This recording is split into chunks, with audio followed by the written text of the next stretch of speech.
Good morning, everybody. Oh, come on. Good morning, everybody. Good morning. All right. You guys are supposed to be awake for the first keynote. I heard the second keynote tomorrow is kind of brutal after everybody gets at the casinos and gets a few things to drink and everything. So for today, you guys all need to be awake, and we're going to have an exciting keynote here, lots of cool things to take a look at. As Rocky mentioned, my name is James Conard. I lead the technical evangelism efforts for Windows Azure at Microsoft. Basically what that means is I have a team of folks, evangelists, that go do a lot of things helping developers, helping you guys build applications with Windows Azure. So we do a lot of things in the community, a lot of the tutorials, samples, training kits you may see come out of the team.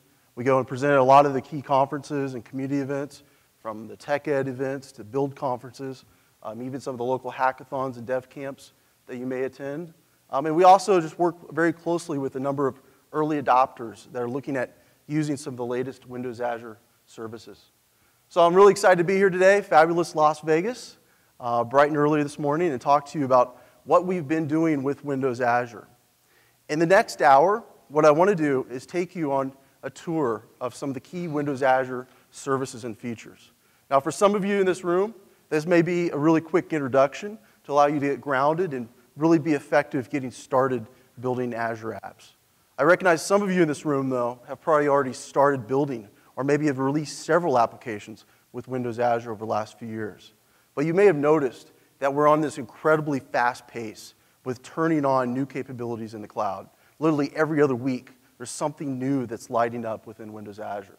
So for you, I want you to see some of those key new features and services that you can take advantage of in your existing apps and some of the new apps that you have moving forward.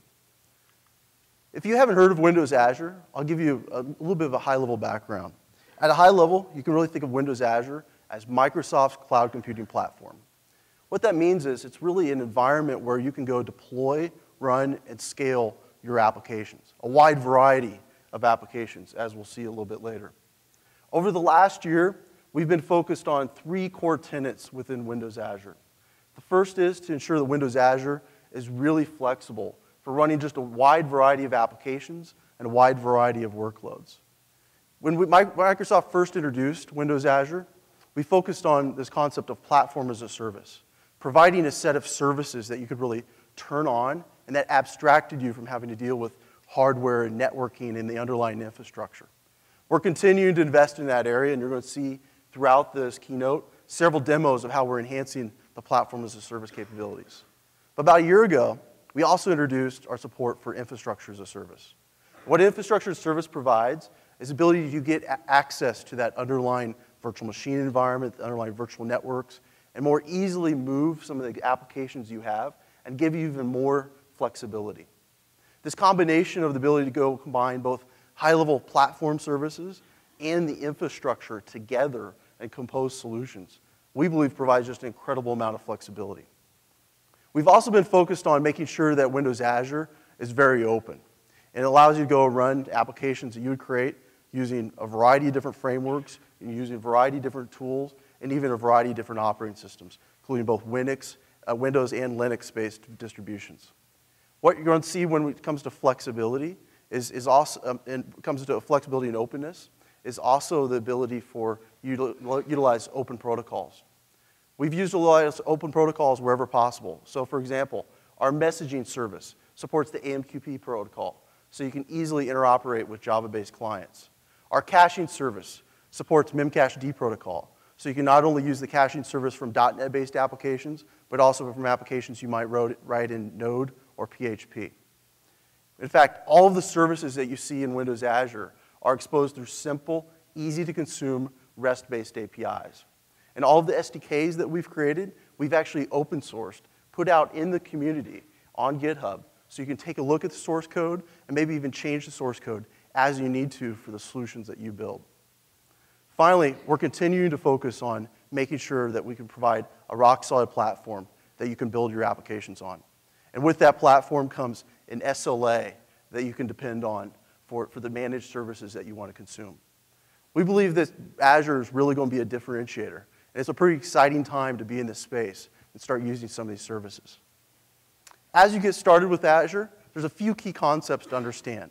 One of the first concepts I'll cover is the concept of regions. A region effectively defines where you can go run your code within Windows Azure. Today, we expose 4 regions in North America, 2 in Europe, and 2 in Asia. And in each of these regions, Microsoft runs and operates our own data centers that we surface through Windows Azure to you. That data center is simply something you can select as you go through, configure, and turn on services through the Azure Management Portal or through the APIs. And in these data centers, we're running tens, and in some cases hundreds of thousands of servers that are available for you to go get access to. In addition to the regions where you can go run your code, we also support a number of what we call CDN edge endpoints. There's actually 26 of these at the last count. These are edge servers where you can cache content like images, videos, scripts, and really deliver a better experience for some of your end users by caching that web-based content. And over the coming months, we're going to expand the footprint of our data center presence as well. So we have even more data centers for you to take advantage of. What this really means is the flexibility to go target other markets, not just having a US-based solution, but go reach out into Asia, into Europe, allowing you to have that global footprint as well. When you choose to deploy and run your code, you obviously select a region, but also have the flexibility to move code from one region to another. In fact, with some of the services, you can even run in multiple regions at the same time and load balance and distribute your traffic based on your customers' demands. Another key concept that's really important to understand is how you consume services. This may be different for some of you that are coming from an environment where you have an on-premises infrastructure or where you've used a traditional kind of hosting provider. With Windows Azure, you only pay for the services that you consume. And what that means is you don't have to think about the upfront hardware cost, the upfront software licenses. Those are all included in the price of the services that you consume. When it comes to compute services, those are charged on a per hourly basis. And some of the higher level application services we'll look at have different pricing models depending on the service that gets exposed. So this provides just a lot of flexibility to run all types of different workloads, even kind of workloads that were just very difficult to go do in the past. Imagine the application that you want to spin up and only run for 3 or 4 weeks of the year, but it requires a massive amount of computing infrastructure, hundreds of servers, and terabytes of disk storage. That's incredibly hard to do today, to provision all that hardware infrastructure to go run those applications. With a Windows Azure-based model, you can spin that up and only pay for those services that you consume over that time period. So this provides a great amount of flexibility for the apps that you build. So now you understand some of these core tenets of Windows Azure. What I want to do is take you on a tour of some of the services and features and show you some of the new things we've been delivering in the platform as well. One of the key services I'll start with is Windows Azure Virtual Machines. I mentioned about a year ago we introduced our support for infrastructure as a service. And with that, we exposed both Windows and Linux-based distributions of operating systems that you could spin up within Windows Azure. With a virtual machine, you literally turn on the virtual machine, remote in and connect into the virtual machine, either via remote desktop or SSH, and you can install and configure whatever software you need to. If that's your code, if it's some controls and components that you've purchased from another third party, if it's some other legacy components that you have, that's software that you can go and install and configure within those virtual machines. In fact, what we expose is not only Windows and Linux-based distributions, but also a few different template-based virtual machines you can start with as well. So if you want to run SharePoint, that's an option for spinning up a VM. If you want to run SQL or even running BizTalk, there's virtual machine templates that you can use for starting to run those workloads on Windows Azure. These VM images are durable as well on the platform. Any changes you make within those instances are persisted as part of the virtual machine. In addition to the virtual machine infrastructure, we're also providing support for virtual networking. What a virtual network allows you to do is group together a set of those virtual machines as one network. So they can obviously see each other, talk to each other, and communicate. But it also allows you to extend those virtual machines that you provision in Windows Azure to your on-premises environment or to another hosting provider. In fact, making those cloud VM instances look like they're part of your own networking infrastructure. And so with that, what I want to do is actually show you a very quick demo of how to get started in Windows Azure and use virtual machines. We could go ahead and just switch over here. And here you can see I'm on demo machine here. And I'm starting with the windowsazure.com website. So on the windowsazure.com website, if you haven't visited the site, you can actually just browse through a number of the key services that I'm going to talk about today, websites, virtual machines, and more. Drill in and view some of the details about the services. Of course, since all of you are developers here in this room, you can also navigate over to the documentation tab. And on the documentation tab, you can see the developer centers for mobile, for .NET, for the various languages and frameworks you might want to take advantage of. From there, you can download the SDKs, view the tutorials, and really start drilling into all of these key services. We focused a lot on providing a lot of great content you can use and quickly get started with some of these services. Once you've narrowed in on a few set of services that you might want to use, of course, you might want to look at some of the pricing information and understand that consumption-based model that I talked about. If you navigate over to the pricing calculator, you can see, for example, with virtual machines, that you can specify a size for the virtual machine you want to create, where the size actually impacts the amount of processor you have in terms of the number of cores, as well as the disk space and network I/O as part of the VM. And you can also just use a slider and estimate the monthly cost for running those VMs. And you can see here a small instance starts at 8 cents per hour. So just start up a virtual machine instance.